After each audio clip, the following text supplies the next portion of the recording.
كلام غير ده شكري قرب يتخرج ومريم بقت عروسه. انت شوفي مخلفه وسنك كام؟ لا فوتي دي. بقولك ايه، ما تتجوزيه انت عن اذنك. طيب ياه مريم حبيبتي، مالك؟ وشك مخطوف كده ليه؟ مفيش يا ماما، تعبانه شويه. يا حبيبتي طيب خشي استريحي في اوضتك يلا. ازيك يا طنط غالي؟ كويسه يا حبيبتي، طول ما انت كويسه. مش عارفه البت دي مالها اليومين دول. انا اقول لك يا حبيبتي مالها. محمود بيه الحقني يا محمود بيه. خير يا ابو مصطفى؟ قبضوا على مصطفى وهو بيوزع منشورات على الناس في الشارع. ايه؟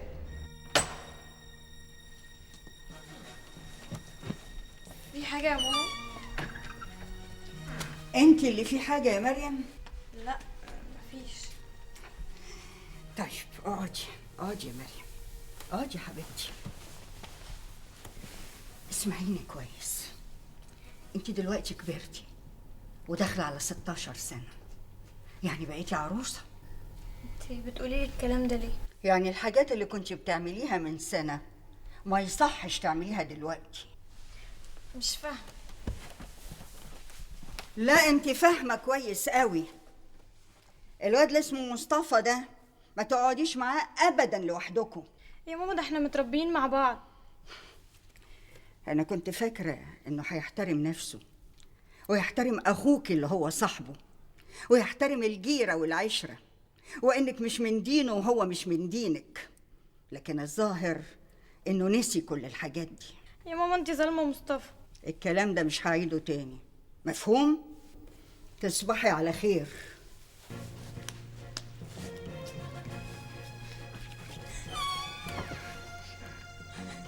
يخلق سبيل للمتهم بضمان محل سكن. يا ابني انت لسه صغير وعشان كده ما رضيتش اعاقبك، خليك في دراستك وبس. شاكرين يا باشا. يلا يا مصطفى. هيطلع من هنا على الاسم ويروح من هناك. متشكرين يا فندم. اتفضل. تشترك في مظاهرات ماشي، لكن توزع منشورات يا مصطفى خطر. يا ابني خد بالك من دروسك احسن. وبعدين يعني لو انت مهتم ببلدك كده قوي، استنى يا اخي لما تخش الجامعه كلها سنه. يعني وانا دلوقتي عيل يعني محمود بيه؟ محدش قال عليك عيل لا سمح الله، بس ممكن يضحك عليك زي ما حصل. انا ما انضحكش عليا. ما انضحكش عليك؟ ده انت ما رضيتش تقول على مين اللي اداك المنشورات، يعني اكيد اتضربت على قفاك وخدت رزات للصبح وبرضه ما رضيتش تقول على اسمه. احمد ابن خالتي عليا. يا راجل يخرب بيتك يا احمد.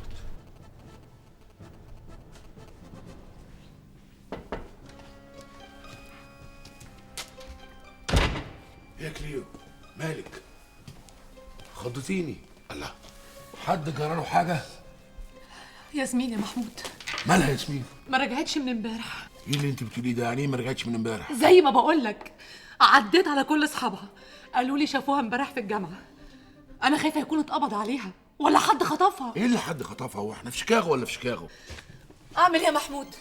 قول لي اعمل ايه دلوقتي؟ طب اهدي بس اهدي، اديني عناوين صحابها وانا هتصرف. اديهم لي. لقينا سايب على المكتب، هو في ايه الجواب ده؟ بيقولوا انه راح جامعه القاهره يعتصم مع زمايله. يا سلام، طب ما يعتصموا في جامعة اسكندرية، ولا هي شحططة وخلاص؟ الواد ده هيفضل طول عمره يغلبك معاه عليا. انا قعدت معاه واتكلمت وفهمته.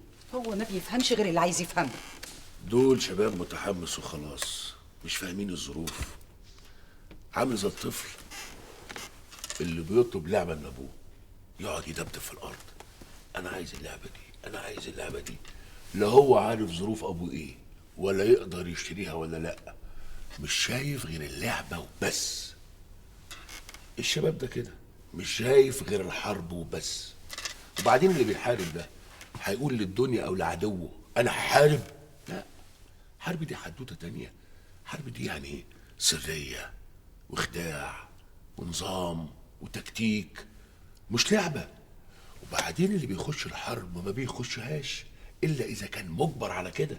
انا مالي ومال كل الكلام ده؟ انا عايزه ابني. طب بقول لك ايه، ما تبعتي لابوه. ابوه رمى توبته خلاص. طيب وبعدين هيجرى له ايه؟ افرض حبسوه. حتى لو حبسوه هم هيسجنوه في اسرائيل. ما هو اللي في السلطه برضه كان شاب زيه وكان بيتظاهر وعارف ان دوافع الولاد دي دوافع وطنيه. كل ما في الامر ان اختلاف العمر والمنصب هو اللي بيحدد دور كل واحد. فهميها؟ احنا اخترناكم من وسط زمايلكم بعد ما جمعنا معلومات عنكم وعرفنا قد ايه انتوا بتحبوا دينكم وبتغيروا عليه. كل الناس بتحب دينها. حتى الشيوعيين يا عبد الله. الشيوعيين مالهمش دين. ما هو ده مربط الفرس. مش معقولة يعني نكون في بلد إسلامي ومؤمنين بالله سواء كنا مسيحيين أو مسلمين، واللي بيتحكم فيكوا شوية عيال شيوعيين مأجورين بيدفعوا من بلد ملحد. تقصد سيادتك لجنة وطنية؟ بالظبط كده. بس اللي هما بيطلبوه احنا كمان بنطلبه. هنحارب امتى؟ هنحارب امتى؟ دي من أسرار الدولة العليا. يعني لو عاوز تعرف هنحارب امتى يبقى إسرائيل لازم تعرف هنحارب امتى كمان والساعة كام. الولاد اللي احنا بنتكلم عنهم دول ولاد مأجورين وكفرة كمان. أعوذ بالله. على العموم احنا درسنا حالتكم الاجتماعية كويس ومستعدين نساعدكم، بس انتوا كمان لازم تساعدونا. مصر من غير ما تقولي؟ خلاص بقى اهدي. كويس قوي ان احنا عرفنا هي فين. هي ايه الحكايه يا ربي؟ مكتوب عليا طول عمري الشقه ولا ايه؟ حتى البنت الوحيده اللي طلعت بيها من الدنيا مغلباني ومطلعه عيني، دماغها ناشفه زي الصعايده. وكمان بتضحك؟ يعني هي هتكون طالعه لمين يعني؟ تقصد لمين يا محمود؟ ليا؟ شفتني قبل كده خرجت في مظاهرات؟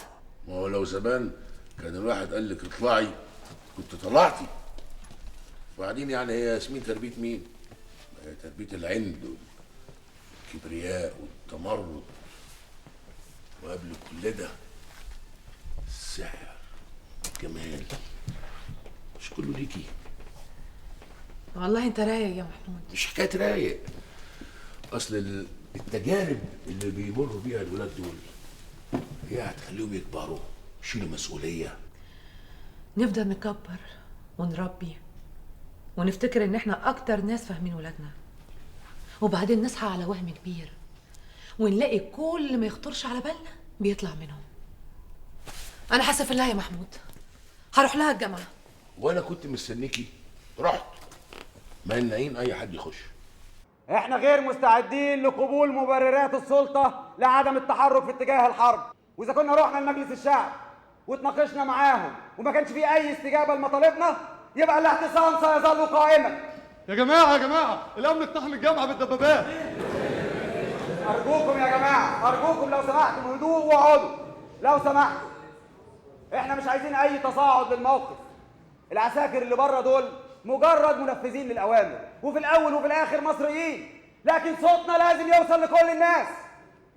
البيان ده في مجموعه مننا هتاخده تخرج وتهرب بيه من باب كليه التجاره وتوزعه على الناس، والباقي هيخرج من البوابه دي بمنتهى الهدوء.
مدام كريم موجودة؟ مين عايزها؟ بوليس الآداب.